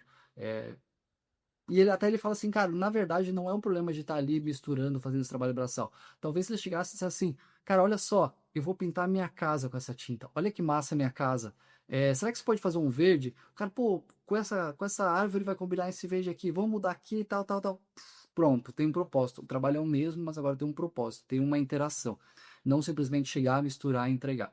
Então, trabalho com propósito é algo que faz muita diferença. O segundo ponto seriam as conexões reais, e aí aquela coisa de a gente vive no mundo digital, a gente acaba ficando muito na superficialidade, mas, por exemplo, eu moro num condomínio aqui que eu passo e eu cumprimento todo mundo, mas eu nunca tinha conversado com praticamente ninguém. Depois de ler isso nesse livro, a gente até foi numa festa do condomínio aqui, onde começamos a trocar mais ideia, conversar com as pessoas, e é muito legal, é uma coisa muito louca, a gente tende a ficar sempre na superficialidade, não entrar muito, e isso acaba meio que assim, nos afasta das pessoas, nos deixa mais sozinho, e isso pode aumentar essa probabilidade, né, de condições mentais. Eu não sei o nome técnico, como isso deve ser falado, mas enfim, se eu estiver falando besteira aqui, desculpem. O terceiro ele traz como junk values, que seria meio que o oposto ao capitalismo. Aí fala assim, pô, mas Alex, você é contra o capitalismo? Totalmente não, sou extremamente capitalista. Mas o que ele traz aqui é sobre a questão de essencialismo, sobre minimalismo, sobre você comprar coisas que fazem sentido para você. E por muito tempo eu e a Bibi vivemos com uma mala cada um. Você pode falar assim, pô, mas então vocês não são nada capitalistas? Não, cara, eu tinha iPhone ali dentro, tinha roupa cara, tinha tudo isso. Mas eram coisas que eu usava muito, que eu gostava muito. Então, é um capitalismo consciente. Aquilo para mim faz sentido. Eu não comprava por comprar. Até hoje eu não tenho carro, por exemplo. Daí os caras, pô, por que você não tem carro? Eu falei, porque eu não uso.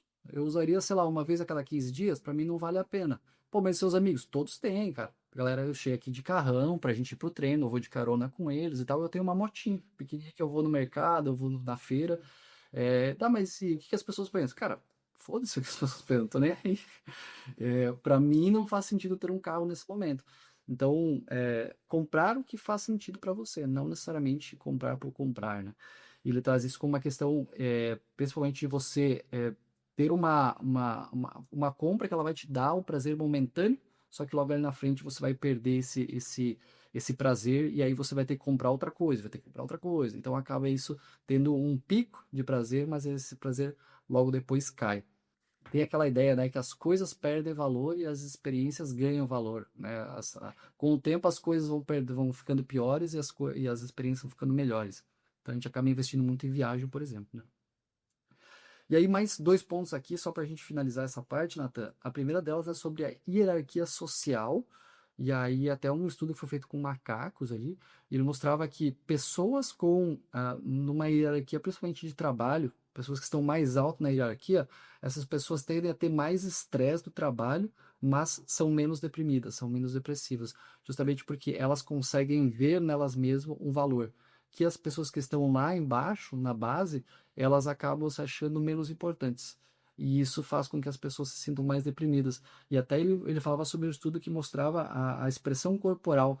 As pessoas chegavam, entravam na sala, um cara que era CEO e um cara que era pô, o último dos cargos da empresa. As duas pessoas chegavam, com a mesma roupa, tá? Chegavam, você conseguia ver no corpo da pessoa como o peito está aberto, como está olhando para cima, quem era o CEO, quem não era. Dava para ver, sabe? Então isso é uma questão que emocionalmente vai sendo muito impactante também.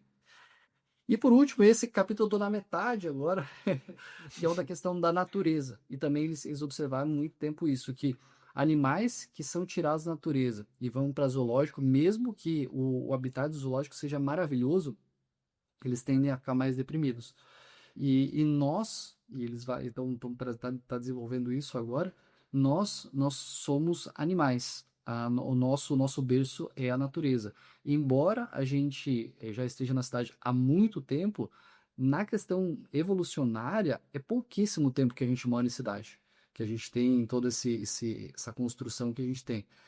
Antes disso, tudo era a natureza, era o mato. Talvez é por isso que o treino está crescendo tanto também. Muita gente acaba saindo e vai para o mato, porque ali, intrinsecamente, a nossa natureza é dali mesmo. Eu não sei o que vem pra frente ainda no livro, mas até agora era isso. E eu sei que ficou uma miscelânea de coisas aqui, mas eu quis trazer esse assunto porque eu acho que é uma coisa que a gente não fala. É meio que um tabu. E é uma coisa extremamente comum e as pessoas ficariam assustadas de ver quanta gente no trail tem problemas relacionados a esses que a gente comentou aqui. Então, talvez o trail, nosso esporte aqui, seja algo realmente muito, mas muito positivo. E justamente as pessoas vêm para cá e ficam por se sentir bem. Sabe aquela ideia de, eu amo a natureza, eu gosto da trilha. Cara, talvez tenha uma relação aí meio que até, né, como eu posso dizer isso? Uma coisa que você não tá fazendo isso de maneira proposital, mas você sente tão bem que, Inconsciente, putz, né? inconsciente, isso, exatamente. Não, e é interessante que à medida que tu foi falando, cada um desses tópicos, assim, eu fui pensando como que o trail realmente pode impactar em vários deles, né? Desde o início lá de, às vezes dá mais propósito, né? Às vezes tu tem um trabalho ali que tu não acha muito propósito, mas consegue achar propósito na corrida, em ver o teu corpo se desenvolvendo, ficando melhor, teu desempenho aumentando, tua saúde ficando melhor. Então, como que a corrida impacta em vários deles, assim, né? Esse contato com a natureza, né? Um mais óbvio, assim, né? Por mais que a gente não vai voltar para morar no meio do mato, assim, mas às vezes, cara, mesmo dentro da cidade, só da gente ficar olhando para a copa de uma árvore, ver um passarinho cantando, como isso acaba trazendo, às vezes, um alívio, uma paz, né? E algo que realmente parece, mesmo que inconscientemente, parece algo que nos conecta com algo primitivo na gente, assim, que a gente nunca soube, às vezes nunca viveu, mas que a nossa espécie, assim, né, acabou de alguma forma passando geneticamente pra gente, né? Então isso Olha só que é muito legal interessante, ele mesmo. até citou nesse livro um estudo que eles fizeram com presos. Eles pegaram uma cadeia, tinha uma cadeia onde os presos de uma ala, eles ficavam olhando para a natureza. A janela das celas era para a natureza e da outra ala era para uma parede. E todos os presos não tinha diferença, tá? De tipo assim, esses aqui são mais violentos. Não, não. Todo mundo exatamente mesmo nível. E eles viram que, se não me engano, era 27% menos de casos de depressão de quem ficava virado para a natureza. Então, olha só que interessante. Simplesmente por você olhar para isso, já pode melhorar. Imagina você poder ir para trilha uma vez por semana, que seja para caminhar, para passear, sei lá. Já pode fazer uma diferença absurda, né?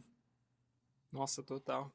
E eu, né, por mais que eu também não sou, né, profissional dessa área, assim, né, a minha esposa, ela é psicóloga, assim, trabalha Hum. com viés da psicanálise também, então a gente conversa bastante sobre isso, né, sobre o que que ela estuda, assim, e acaba vendo, às vezes, na clínica também, e como tu falou, né, a parte dos medicamentos, ela tem uma importância muito grande, assim, né, não tô aqui para dizer que os medicamentos não servem para nada, ou enfim, que não são bons o suficiente. Isso existe muito, né? E tem realmente pode ajudar para muita gente, mas a questão é que esses outros recursos, eles às vezes não são tão falados, às vezes por falta de incentivo mercadológico mesmo assim, né? Porque para tu fazer um estudo como esse que tu trouxe para gente ali, qual empresa farmacêutica que vai financiar isso, né? É muito difícil, né? Não tem, porque eles não ganham nada com isso, assim, né? Então é mais difícil de aparecer mais estudos, tem um volume grande de resultados, assim, né? Mas a gente sabe que todos esses outros recursos que a gente pode utilizar, eles às vezes, né, têm tanto resultado quanto, né, os Ou mais, medicamentos, né? assim, não estou dizendo aqui, ou mais, mas assim, não estou dizendo que vai substituir a medicação, mas assim, a medicação por si só, muitas vezes ela não vai tratar, às vezes, a causa real daquilo ali, né, e às vezes essas outras abordagens, né, tanto como essas que tu citou, como também terapia, né, que vai fazer tu analisar aquilo ali, o que pode estar causando aquilo lá em primeiro lugar, isso às vezes tem resultados que são mais eficientes, né? Então, trabalhar de forma conjunta, né, com essas abordagens tende a ser o que traz mais resultado, pelo menos baseado na ciência que a gente sabe hoje em dia, assim, né? Então, isso é Até muito legal e ver interessante. como que Desculpa, pode ir. não, é isso, e ver como que o nosso esporte, né, conversa muito bem com isso e pode ajudar, por mais que às vezes não foi o motivo inicial da gente ter começado, né, pode ser que para algumas pessoas foi, e mesmo que não tenha sido pra gente, a gente pode colher os frutos disso também, né. Boa. Eu vou falar aqui uma coisa que, se alguém for ficar brabo, não fica bravo comigo, tá? É com o livro. Ele fala muito sobre a questão dos remédios, eles atuarem muito como placebo. E isso foi comprovado. Eles pegavam lá um remédio realmente e uma pílula de açúcar e davam para os caras e os dois melhoravam. Ou seja, na verdade, talvez tenha a questão de placebo, o que pode ser realmente muito importante. Foi inclusive de estudos para ansiedade, se não me engano, ansiedade ou depressão, não lembro, que nasceu o placebo, que os caras entenderam que placebo tem efeito. Então, a partir daí, começou a se usar placebo. Hoje, placebo se usa em todas as áreas, né? Sabe-se que funciona em praticamente todas as áreas. E eu achei muito interessante porque eles trouxeram isso de inicialmente, tanto o placebo quanto o remédio, eles podem ser muito importantes, podem realmente melhorar. Só que a partir de então, a partir de um tempo, você vai precisar fazer alguma coisa, porque eles vão começar a perder efeito. E aí você vai, o que que os caras geralmente fazem? Aumenta a dose, muda o remédio, Uhum. para dar mais uma dose de placebo, para dar mais. Só que se você pega esse boost inicial e você usa isso favorável e você muda as outras coisas, cara, aí você consegue ter um resultado bem positivo. Eu dei uma pesquisada aqui, Natan. O nome do livro em português é Ligações Perdidas, as verdadeiras causas da depressão e da ansiedade e como encontrar esperança. Meu Deus, cara, o nome do livro é Lost Connections. Ele virou Em Ligações português sempre tem aquele Perdidas. subtítulo, né? Isso. As verdadeiras causas da depressão e da ansiedade e como encontrar esperança. O nome do autor, e é um livro bem legal de ler, tá? É bem fluido, assim, é bem tranquilo de ler. O nome do autor é Johan Hari. Não sei como é que se fala esse nome, mas é Johan. Então, dá uma olhadinha, qualquer coisa chama que a gente indica o livro aí. Show, é isso aí. Beleza, pessoal. Então vamos para o nosso último tema deste Trail Lab, que a gente vai responder uma pergunta do ouvinte. A pergunta do ouvinte de hoje veio do grande Lucas Paganini. A pergunta dele, na íntegra, foi a seguinte: consigo tirar 30 minutos de manhã e 30 minutos à noite para treinar na correria. Como organizar? Não tem muito espaço, né, para mandar as perguntas, então ele conseguiu condensar dessa forma ali. Mas basicamente, né, eu tenho um enviés, eu sou bem enviesado aqui para a gente conversar sobre esse assunto, porque eu estou vivendo bem isso agora também, né, essa fase mais conturbada, com mais correria e que para eu conseguir correr está demandando muita organização, muita mesmo, assim. E eu não sou aquele cara que gosta de falar que está sempre na correria, inclusive eu vou ser bem sincero aqui agora, mas eu sempre julgava alguém, assim, quando a pessoa tipo, se orgulhava disso, assim, né? Porque tem É gente que, verdade. pô, se orgulha de falar, nossa, tô na correria, sem tempo pra nada, estresse, e eu sempre ficava meio que, tipo, cara, né?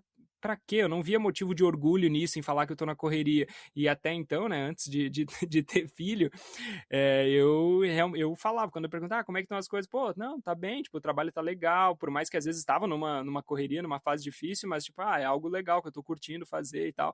Só que a fase que eu tô vivendo agora, né, por mais que seja legal também, a questão do horário, né, disponibilidade de horário para conseguir treinar e fazer as outras coisas, ela tá bem limitada. Então, assim como o Lucas Paganini, eu também tô precisando melhorar, otimizar o meu tempo de treinamento para conseguir dar conta de ter algum progresso, ou pelo menos evitar um regresso na minha performance, né? Evitar ainda mais, né? Porque o Garmin fica me lembrando todos os dias que eu tô fora Tóxico, né? de não, pô, relação assim, e a gente paga para isso ainda, né? Isso, isso. Mas tem um amigo que Mas, fala que se você não tem tempo é que você tá mal organizado. Então, se organize não, melhor. pois é. Eu achava isso também, cara. Até ter um bebê de 6 meses em casa. Mas Mas, eu queria partir do mundo real para depois do que a gente pode falar teórico, né? Então, que você fale o que você está sentindo, qual que é o seu viés, para que daí a partir disso a gente veja o que a gente possa fazer. Até a gente não combinou isso, mas porque às vezes a gente pensa parte do livro, né? Pô, no livro fala isso, beleza, do livro tranquilo, mas e no mundo real, lá no dia a dia, como é que funciona? Então uhum, acho que a gente parte do mundo real e depois vai para cá. O que você acha? pode ser? Tu diz de eu falar mais ou menos como que é a minha rotina e o que sobra de É, tempo, tipo isso aí. é porque você falou que está bem enviesado e tal, que você tem algumas teorias, então fala aí depois Não, eu não, complemento aqui. enviesado eu quis dizer no sentido de eu ter escolhido essa pergunta, assim, entendeu? Eu Ah, falei que eu tá. tinha um viés Ah, porque eu tava entendi, vivendo algo entendi, parecido com isso também. Então foi mais nesse entendi. sentido aí, que como eu tô vivendo algo parecido, eu quero ouvir a tua opinião. E é um assunto que eu tenho pensado também e eu tô moldando, né, o meu treino, tentando otimizar o tempo. Então é algo que eu tô pensando, eu queria ouvir o que tu tá pensando e eu acho que é um assunto legal da gente falar, muito porque eu tô vivendo isso também. Não, beleza, então vamos lá. Uma coisa muito interessante a gente perceber, entender, é que alguns autores muito, muito, muito bons, fisiologistas, pesquisadores, tratam a frequência como algo mais importante de tudo. Então, eu até já mostrei aqui uma pirâmide que a primeira coisa lá embaixo é frequência. Mais vezes por semana. Então, desculpa, como é que é? Lucas, né? Lucas, isso aí. O Lucas falou assim: eu posso treinar meia hora de manhã, meia hora de tarde. Se você treinar 2 vezes por dia, então a sua frequência é altíssima. Você pode treinar 14 vezes por semana. Aí você vai falar assim: pô, Alex, mas eu não vou treinar todo dia 2 vezes, né? Beleza, mas vamos supor que você treina lá 3 dias 2 vezes e nos outros dias meia hora por dia. Pô, já tem aqui uma frequência alta de treino. Você vai ver que você vai conseguir atingir um volume interessante. E talvez até no final de semana consiga fazer um treino um pouco mais longo, né? Mas então, o primeiro ponto é frequência é importante, beleza? A gente está num projeto ali com o Guilherme, que é um outro, que é o do Fantasma e o do Rudney, que ele está mostrando o treino desses caras. E uma coisa que ele está fazendo com esses caras eu quero aumentar a frequência. Então ele começou a colocar treinos de meia hora para esses caras em alguns dias que ele já tem treino. Então olha só, meia hora já é relevante para causar algum tipo de estímulo. Pô, Alex, mas meia hora ou uma hora? O que é melhor? Melhor é uma hora. Mas eu não tenho uma hora, então faz meia hora. Vai ter um estímulo, isso é importante. Pensa que se você fizer segunda e sábado, você ficou terça, quarta, quinta e sexta sem fazer nada. É 4 dias para você perder a adaptação. Se você colocar um treino de meia hora no meio disso aqui, você ficou 2 dias, deu um estímulo no mínimo de manutenção. Então já é melhor do que não fazer. Então eu falo isso porque às vezes as pessoas falam assim: pô, Alex, mas só tenho meia hora, vale a pena? Vale, sempre vale a pena. Vai lá e faz. Como a gente vai organizar isso? Bom, depois a gente conversa, mas vale a pena. Então, beleza, isso tá dito.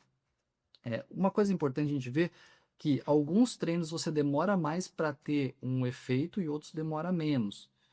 Como assim? Treinos de VO2 máximo, você vai precisar, são treinos muito intensos, né? Uma pancada altíssima intensidade. E aí eu vou chutar que você vai precisar ir no mínimo vou jogar baixo, tá? 10, 12 minutos de aquecimento. Então, já sobra aí 20 minutos, 18, mais ou menos por aí. Um treino de VO2 máximo, geralmente você tem uma relação de 1 para 1, né? 1 minuto de intervalo para 1 minuto de estímulo para 1 minuto de intervalo. Então, se sobrar, vamos colocar que sobrou 20 minutos. Já são 10 minutos de intervalo. Então, putz, sobrou 10 minutos para o treino.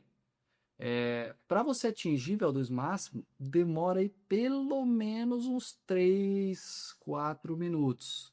Então, você vai ter que fazer 1, 2, 3, 4, e aí você vai começar a entrar em realmente consumo máximo de oxigênio.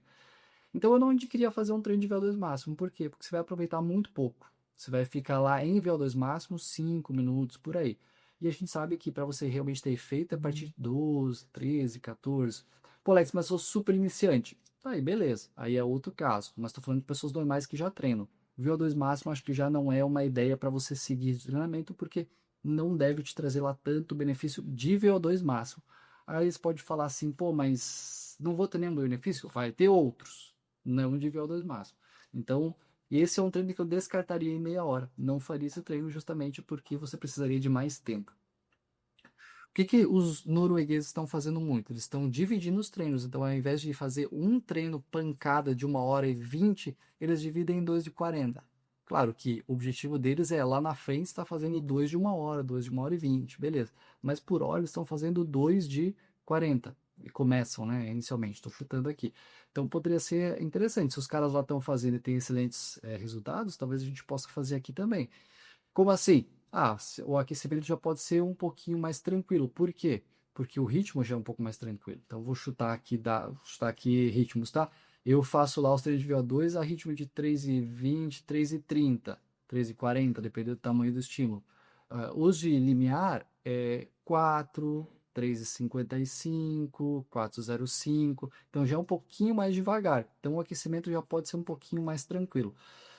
E nos treinos de limiar você tem uma relação de 4:1 de estímulo-pausa. Ou seja, a cada 4 minutos de estímulo, 1 minuto de pausa. Então, se me sobrou ali uns 22 minutos, talvez eu possa fazer uns 3, 4 estímulos de 4 minutos. Pô, daí já é outra história. Então, limiar é uma coisa que talvez eu faria nesses 30 minutos. E, obviamente, muita rodagem. Então, não tem lá muita coisa que a gente pode fazer. O que, que eu faria nesse caso? Se você pode fazer somente 30 minutos, mas a sua frequência for alta, eu não vejo problema nenhum. Ao invés de fazer todo dia 1 hora, faz todo dia 2 de meia hora. Cara, beleza, tá tudo certo. Provavelmente vai ter um resultado muito parecido. E quando for fazer 2 treinos, quando é o dia para fazer treino de alta intensidade, faz lá o que os noruegueses estão fazendo. Faz dois intervalados no mesmo dia, se é que você suporta, se é que você aguenta. Um cara do nível do Natan aguenta fazer isso, porque os estímulos de limiar, eles vão ser curtos, de tempo e exposição, né? Então você vai fazer um de manhã e um de tarde. Então a composição daquele dia vai ser muito robusta. Então talvez aqui você tenha um excelente resultado. Então o que que eu tentaria fazer? Muita rodagem de meia hora, a máxima frequência possível, e quando puder faz 2 intervalados no mesmo dia, de limiar, né? Para que você possa ter um treinamento de bloco estilos noruegueses e, se possível, no final de semana fazer uns treinos mais longos, ajudaria bastante também. Caraca, que aula, hein? Que isso. Isso daí o Alex poderia facilmente cobrar R$ 200 só por essa informação aí, galera. Ninguém tá pagando Ninguém nada, pagaria, então, né? Mas eu poderia cobrar. mas poderia cobrar. Então, já fazendo o jabá aí, manda isso aí, ajuda a gente aí nesse podcast, mandando isso aí para os conhecidos, marca a gente lá no Instagram, isso ajuda bastante para o pessoal ver a gente aparecendo aí de alguma forma e nos ajuda aí, comenta aí o que vocês estão achando e, enfim, aquele A jabazinho, não fralda sou tá bom de cara, né, fazer Natan? jabá, mas é isso aí, a fralda tá cara. Posso fazer mais um Não, jabá aqui, Natan? claro. Tô Merchan Neves hoje, né? É, eu tô, 2026, eu tô direcionando muito do meu trabalho para treinadores, tá? Então eu vou continuar com os meus atletas, tudo isso. Talvez até diminua um pouquinho o número de atletas. Digo, não, enfim, isso é uma coisa que eu vou ver futuramente. Mas eu sempre tive uma procura muito grande de treinadores. Inclusive, eu treino muitos treinadores, né? E a partir de agora a gente começou a desenvolver já um trabalho e que vamos lançar daqui a pouquinho, provavelmente em fevereiro. Então, quem curte aí o meu trabalho e quer saber um pouquinho mais, me dá um toque lá, mas a gente vai fazer o workshop e depois vai fazer um curso para treinadores. Então, dá uma olhadinha lá e vai ser bem legal porque é bem completo. É o curso de aplicação prática mesmo. Tipo assim, tem muita gente que tem conhecimento teórico. Fala assim, cara, eu sei isso. Eu sei o que é VO2, eu sei o que é limiar, mas eu não sei como aplicar isso no atleta. Putz, esse atleta tem aquele problema, como é que eu vou aplicar isso? Então, o curso vai abordar bastante isso, né? De aplicação prática. E a Bibi também, minha esposa, ela vai fazer um trabalho que a gente vai dar um módulo extra aí, que é de gestão. Então, pessoas que estão querendo começar a abrir a sua assessoria, ou tem 2, 3 alunos e quer aumentar a assessoria, como deixar aquilo um trabalho realmente profissional. Então, vai ser um negócio bem amplo, bem legal, e estamos desenvolvendo. Fizemos reuniões com 6 treinadores, que eu coloquei no Instagram, e a gente selecionou 6 ali que estavam no perfil que a gente queria, fez reuniões com os caras para entender qual que era a dificuldade dele, técnica de conteúdo mesmo, e também de aplicação, qual que era a dificuldade na gestão. Então, na verdade, é tudo desenhado para as dificuldades da vida real, que as pessoas nos disseram que tem. Então, não é o que a gente acha, é o que os caras nos disseram que é a dificuldade deles. Então, vai ser bem massa mesmo. Então, quem tiver interesse aí, fica ligado aí no meu Instagram, que logo a gente vai falar mais sobre isso.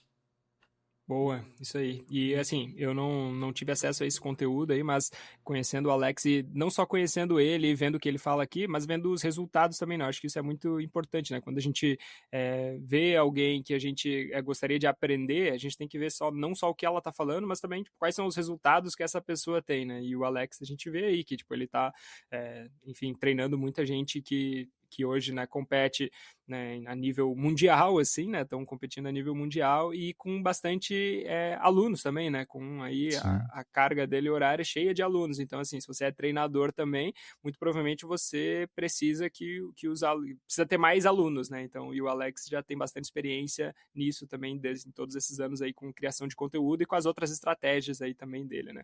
Enfim, Massa. não tinha te falado nada disso, mas acho que é algo que complementa aí o teu trabalho também. Valeu, massa. Mas eu queria saber de você o que você está fazendo aí nos seus treinos. Você comentou, né, que ia falar que agora está se organizando. Cara, então na verdade o que eu tô me organizando é na questão dos horários mesmo, assim, de conseguir tirar mais tempo e na teoria eu tô conseguindo treinar 4 vezes na semana corrida. E aí mais um pouco de treino de força, que por enquanto eu tô fazendo só com o peso do corpo mesmo. E tô fazendo só em casa mesmo com o peso do corpo, mas pro meu nível que eu tô hoje, tá sendo mais do que suficiente também. E aí os treinos, eu tô morando aqui em Gramado agora, né? Então aqui a cidade sobe e desce o tempo inteiro. Basicamente o que é mais difícil de eu conseguir realmente é lugar plano para às vezes fazer um treino intervalado, fazer um de VO2, assim, acaba sendo bem mais difícil. E aí, então, os treinos com altimetria tá sendo bem mais simples de fazer. Por mais que a altimetria não é Sim. muito grande, assim, às vezes eu, sei lá, faço um treino ali, o último que eu fiz agora foi um loop aqui de 12 quilômetros, deu quase 400 metros de altimetria. Então, assim, não é muito, mas é o tempo inteiro está subindo ou descendo, né? Então, eu tenho feito isso, eu tenho feito treinos mais regenerativos, que aí eu faço com o meu coroa aqui, né, que aproveito para correr com ele, a gente já vai trocando ideia também, e aí eu faço, né, com ele, e eu tô fazendo basicamente alguns treinos mais que eu colocaria aí como se fosse um Z3, talvez, assim, de intensidade moderado para alto, assim, e com mais volume, né? Então eu tô tentando, por exemplo, esse que eu fiz 12 quilômetros, eu fiz em 1 hora, num ritmo mais puxadinho, basicamente o tempo todo fazendo força, só que não força demais, assim, né? Então esse foi o último treino que eu fiz. Eu tô pensando em estruturar mais ou menos assim, né? Tipo, um treino 2 treinos mais de rodagem, um treino de como se fosse um tempo run, assim, né? Nesse Uhum, Z3, uhum. Z4, alternando, e algum outro treino com intervalos aí maior. Então, Sim. basicamente é isso que eu estou pensando em estruturar, porque é quase sempre esse intervalo aí de 1 hora que eu tenho para treinar, não muito mais do que isso. Eu imagino que agora, talvez com o bebê crescendo um pouquinho mais, estabilizando mais o sono, eu acho que talvez daqui a algumas semanas eu consigo fazer um treininho de 1 hora e meia, 2 talvez, mas por enquanto essa é a minha realidade e eu estou tentando otimizar o que dá nesse meio tempo. Mas se você vai pensar, é basicamente o que eu falei aqui, né? É É. bastante rodagem e vamos colocar esse tempo run que você fala, ele vai ficar um pouquinho mais, um pouquinho menos intenso do que seria um treino de limiar, mas ele tá indo nessa linha, né? Você tá indo nessa linha de Uhum. repetição longa. E aí o outro intervalado você pode fazer de limiar, nessa questão de repetição de 4-1, né? 4 minutos de estímulo, 1 minuto de pausa, ou 6 minutos de estímulo, 1 minuto e meio de pausa, 8 minutos de estímulo, 2 minutos de pausa. Seria mais ou menos isso, num ritmo aí de algo próximo do seu 10K. Então, aí você consegue ter um baita treino de limiar. Uhum. Mas como você tem 1 hora, também dá pra colocar às vezes um treino de VO2, né? Então, dá pra ir fazendo uma brincadeirinha. E, cara, como você já foi muito bem treinado, perdeu um monte de adaptação e agora tá voltando, você provavelmente vai evoluir muito rápido nesse início. Então, logo aí você tá voando de novo. 5K para Vamos ver se o Garmin vai concordar 16. contigo. Acho que não. Garmin é meio tóxico, né? Não dá pra vir muito com Garmin é ele. cruel, cara. Cruel, não dá pra ficar ouvindo ele, não. Mas é isso aí, não. A ideia é voltar. Imagino que agora vai começar a dar certo aí essa estruturação que a gente fez e a organização aqui familiar para deixar isso acontecer. Mas é isso, né? Eu tava bem tranquilo, são fases da vida mesmo e não dá para ficar né, estressando quando a gente não faz as coisas do jeito que a gente gostaria. Eu acho que é aproveitar cada momento, assim, e agora esse retorno estou aproveitando também, por mais que fisiologicamente eu sei que não são os melhores estímulos, os estímulos ideais, né, no mundo ideal para mim, mas é o que eu consigo colocar hoje e eu tô curtindo esse processo e aproveitando bem isso que a gente conversou, sobre como que essa corrida pode também me ajudar nas outras questões, né, eu conseguir ficar com a mente mais tranquila. Por exemplo, antes, quando eu estava treinando melhor, eu treinava bastante escutando podcast, mais podcast do que música, mas quase em todos os treinos escutando alguma coisa. Agora, assim, às vezes não dá nem vontade, assim, eu só quero sair para realmente, tipo, desopilar, sabe, não ter mais nenhum estímulo acontecendo, só o mecânico, fisiológico mesmo ali, mas não ficar ouvindo muita coisa e ficar só mais sintonizado com o que está acontecendo dentro de mim mesmo e deixar minha mente descansar, né? Então, acho que casa bem com esse estudo que tu trouxe aí, né? Eu tô vivendo, podendo experimentar essa faceta aí da corrida também. Boa. E nesse momento a gente vê que tem coisa importante e tem coisa mais importante, né? Então a gente sabe que a corrida é importante, mas tem outras coisas que são bem mais importantes. E é isso aí, seu Alex. No próximo Trail Lab aí a gente pode falar um pouco mais sobre as nossas próximas provas, né, também, o que a gente está pensando aí. Eu sei que a gente já conversou um pouco sobre quais seriam, né, as provas no último Trail Lab, mas a gente pode falar um pouco mais aí, talvez, sobre a preparação mais específica, né, que a gente está fazendo para essas também. E, não sei, uma ideia que me veio aqui agora é se o pessoal tiver mais sugestões também de temas para a gente conversar aqui, mandem aí para a gente, para mim, para o Trail Tropical ou para o Alex Tomé, e reclamações direto para o Alex Tomé no Instagram. E aí a gente vai conversando e seguindo dessa forma. Isso, meu Instagram é @NathanGossenheimer. Pode pegar. Pode procurar isso aí. O pessoal achou que a gente estava na pior e não ia voltar, tá aí, ó, voltamos firme e fortes. E daqui a pouco o Nathan vai anunciar podcast de 3 horas a partir de fevereiro. Caraca, hein? Olha aí, em 1h20 deu esse aqui, caramba. Não é que a gente consegue enrolar o pessoal, né, por muito tempo, olha só. Isso aí, então, seu Alex, obrigado aí por me aturar por mais 1h20 e nos vemos, então, na próxima sessão do Trail Lab no mês que vem. Fechou todas, Nathan. Precisando é só me chamar. Com o valor que você paga aqui pelo podcast, eu venho sempre, cara. Só chamar que eu tô aqui. Não. Pode deixar, é isso aí. Tamo junto. Beleza, valeu!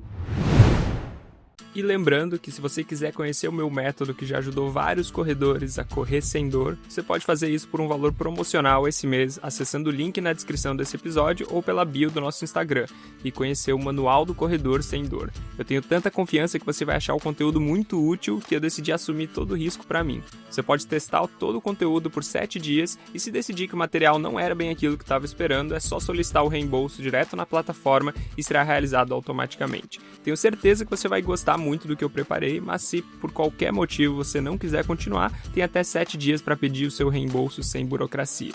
Tio, por favor, nos avalie com 5 estrelas no seu aplicativo de podcast. Isso nos ajuda muito a ser encontrado por mais pessoas que estejam procurando conteúdos como esse e contribui para o crescimento do trail no Brasil. Se quiser nos acompanhar no Instagram, é só pesquisar por Trail Tropical Podcast e nos vemos por lá. Até o próximo e se divirta nas montanhas.